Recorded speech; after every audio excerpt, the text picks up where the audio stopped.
sisters.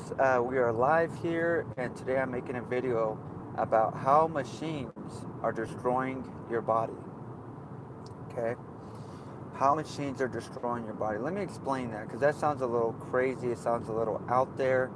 And let me put a little disclaimer on this video right at the very beginning is I use machines supplementally. Okay? I don't only do machines.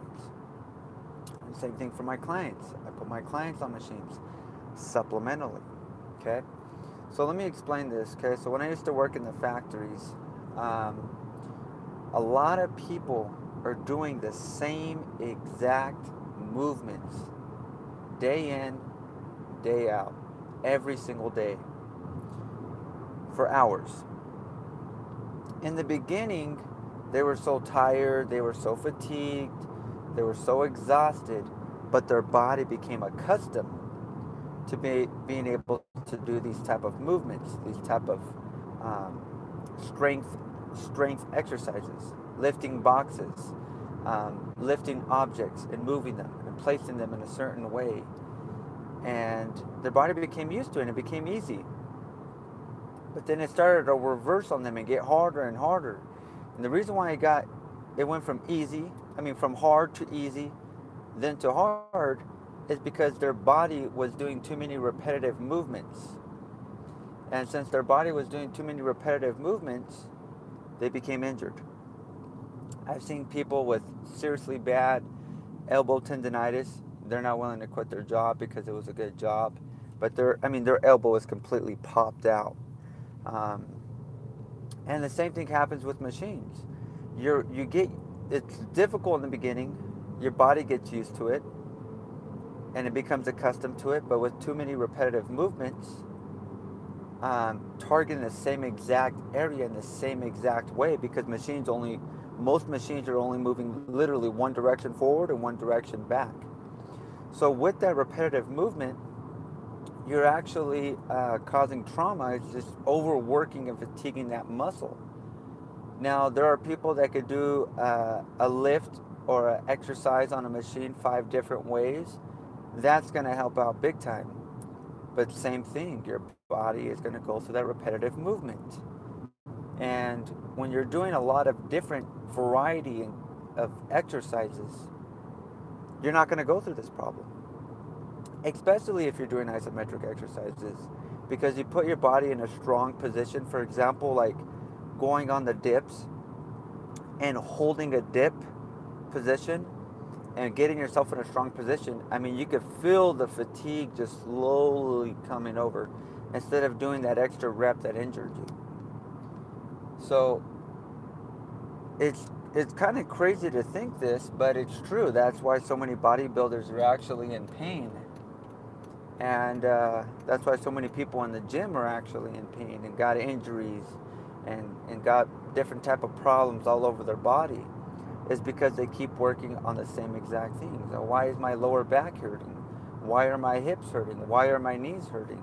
Okay, it could be because of wrong form, but why are even really fit bodybuilders, and when I say fit, I'm not talking about they're actually healthy. I'm just talking about they look fit and they have muscle mass on their bodies. Why are those guys totally jacked up? I mean, almost every single one of them I talk to, they have some type of pain in their body. And think about it. For one, it's steroids, because they're taking so much steroids that they're destroying their body that way. And your body is not able to tell you when you're sore, because you keep pushing through it and keep pushing through it, and your body can only take so much, you know? So, and then the same thing with machines. It's just repetitive movement. Going onto the treadmills. If all you're doing is the same exact treadmill, you're doing repetitive movements and you're jacking your body up. Think of this one, for example. You're walking all day long at work and then you jump on a treadmill after work. Extreme repetitive movement. Extreme. Okay? If you have to, jump on a bike, jump on an elliptical, jump on a treadmill, switch it up. But I prefer not to even go through all that. Like I said, I use it supplementally. I run supplementally. I do elliptical, Stairmaster, supplementally, but I do my own repetitive movements. And different, actually,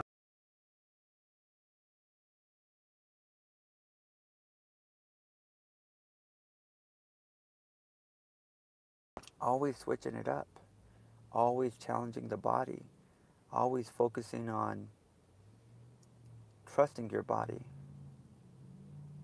knowing whether you could rework that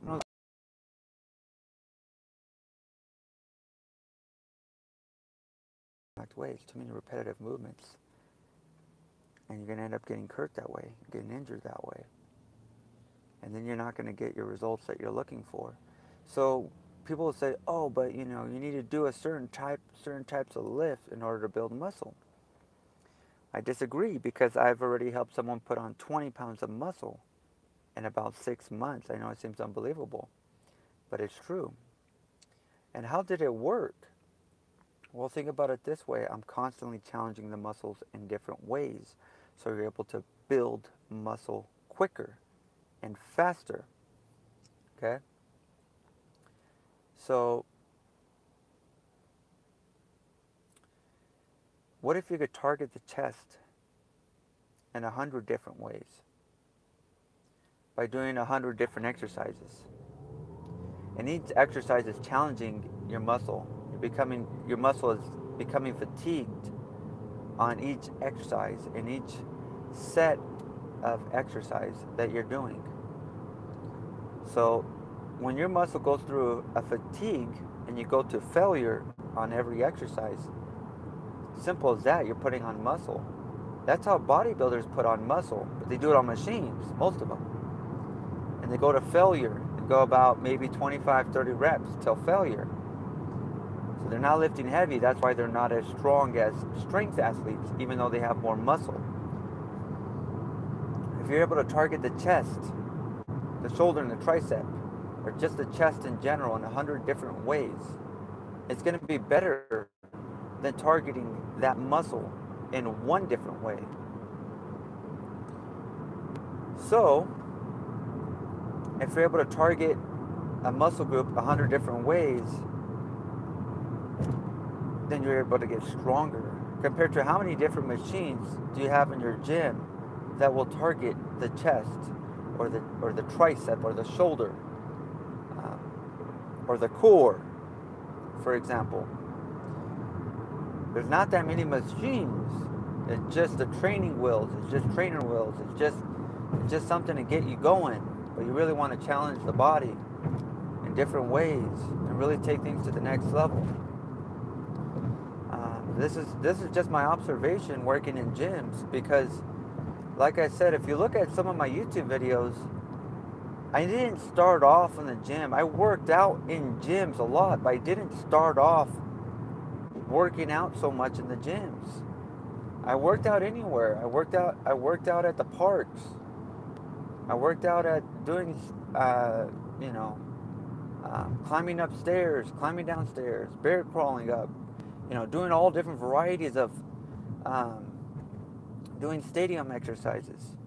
I worked out balancing on train tracks. I did exercises where I was throwing rocks at steel fences, so that way it could bounce back and I'd catch it and rethrow it, explode and throw it as hard as I can at the fence, have it bounce back at me, landing on the floor, grab it up, pick it up and throw it again. Working out with rocks, working out on planks of wood, doing all different types of exercises. That's how I challenged my body to get in the highest level of fitness. And that's why I was able to fight people that were a lot bigger than me, and sometimes win, or at least give them a challenge. For most people, sometimes bigger people beat me up, I'm not going to lie, but the biggest thing is you're challenging the body over and over and over and over in multiple different ways, using your imagination, using your creativity to come up with different exercises to challenge your body. And I might have got this, I would call it a gift. I've got this type of gift or special type of knowledge, because